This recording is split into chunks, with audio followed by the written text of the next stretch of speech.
Kepada pemerintah Republik Indonesia, tolong ingat, bukan ini musuh kalian.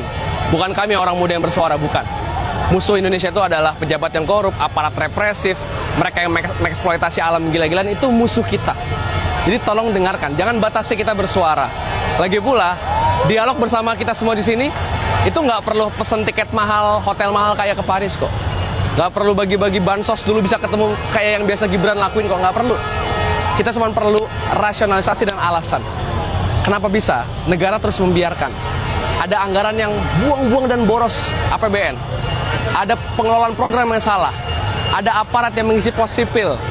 Ada pejabat korup dan juga buang-buang anggaran tetap dibiarkan berkuasa. Kenapa bisa? Padahal itu adalah akar dari krisis ekonomi dan krisis politik kita. Bukan mereka yang bersuara, bukan.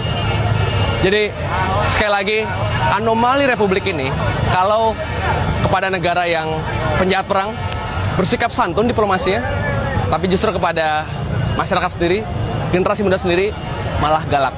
Anomali.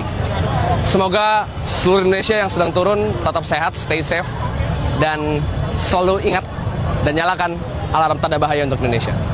Kalau lu pengen bukti seberapa lo nggak aman hidup di Indonesia di tengah berbagai kekerasan dan polisi TNI malah bisa dudukin jabatan sipil, nih lu lihat buktinya. 1, apa yang lo alamin? Mengalami kekerasan oleh oknum polisi, dipukulin, diseret, habis itu saya jatuh di rutan Salemba selama 7 bulan dan saya keluar mulut busa. Berapa lama lu di sel?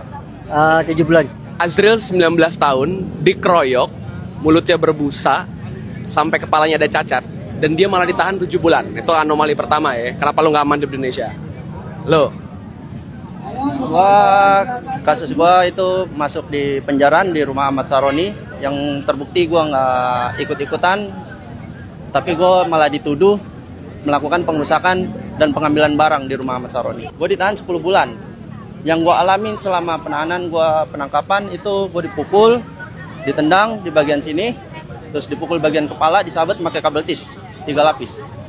Jadi negara nyari kambing hitam penjarahan, malah nyari orang muda. Lu usia berapa?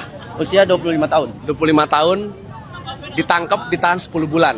Tuh, lu nggak aman. Yang kedua, nih, Rick, apa kasus lu, Rick? Seberapa brengsek hukum negara ini? Seberapa konyol dan brengsek, absurd parah. Jadi yang dituduhkan kepada saya gara-gara tim Patex itu saya memanipulasi.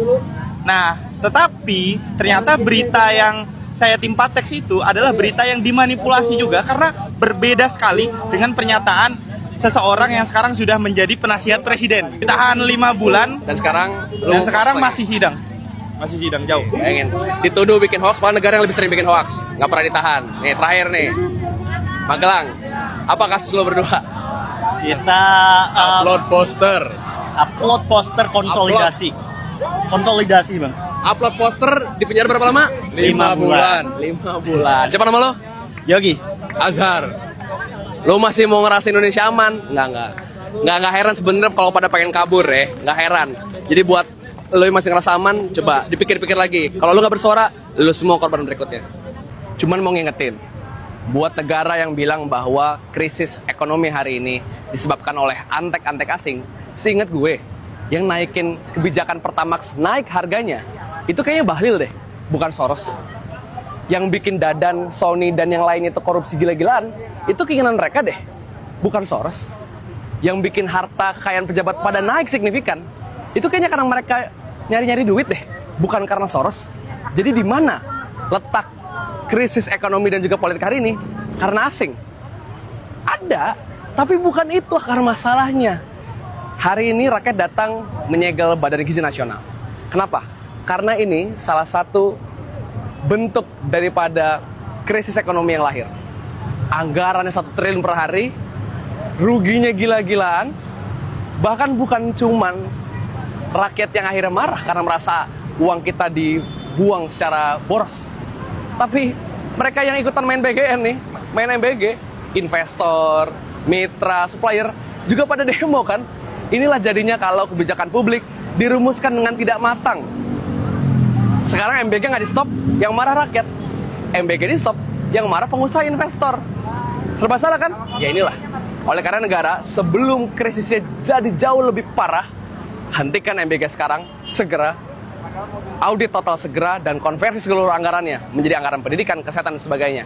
Kita udah dengar beberapa provinsi mengatakan bahwa hari ini mereka bahkan nggak bisa bayar guru P3K. Pendidikan jadi korban. Jangan sampai. Bangsa kita besar karena manusianya, bukan karena proyek-proyek negaranya. Kita hidup di negara yang memang tidak menghargai nyawa rakyatnya sendiri.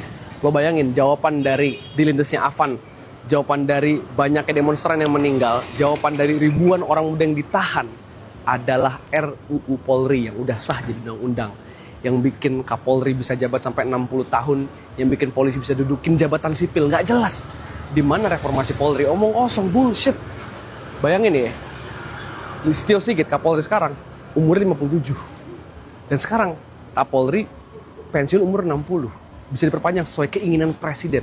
Berarti itu Kapolri yang sekarang jabat sampai Pilpres. Ini mah namanya bukan reformasi, ini namanya konsolidasi kekuasaan. Dan bayangin di tengah krisis ekonomi, krisis kepercayaan publik, jawaban dari semua itu adalah polisi bisa duduki jabatan sipil, militer bisa duduki jabatan sipil. Lu bayangin, di tengah pengangguran, PHK, pekerjaan sipil diambil sama mereka. Maksud gua, kita ini pertahanan kita lagi digempur geopolitik.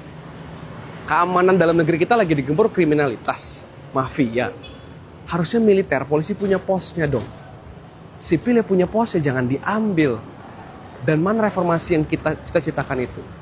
Yang biar lembaga itu lebih mengutamakan hak asasi.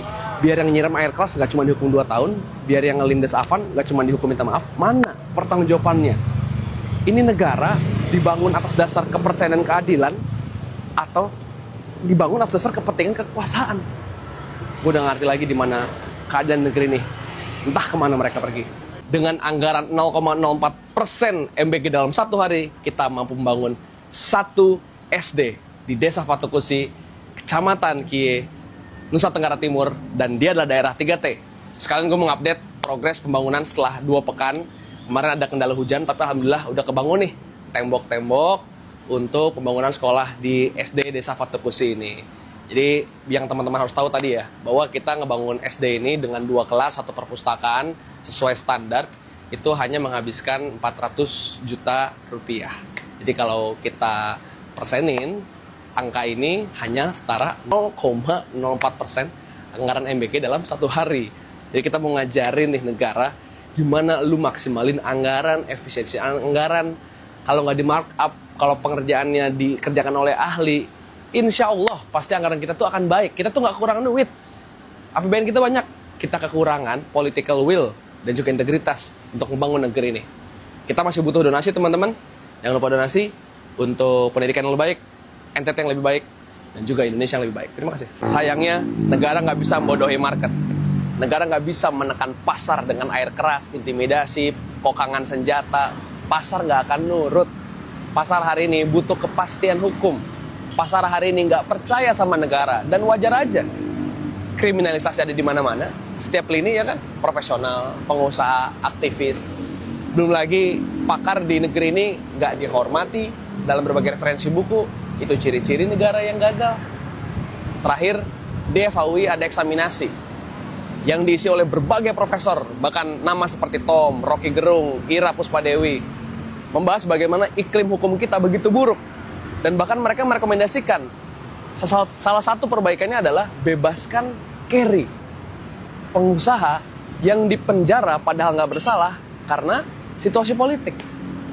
Dan harusnya juga sepaket dengan Nadiem dan ratusan mahasiswa yang masih ditahan. Mereka tidak bersalah, dipenjara karena situasi politik.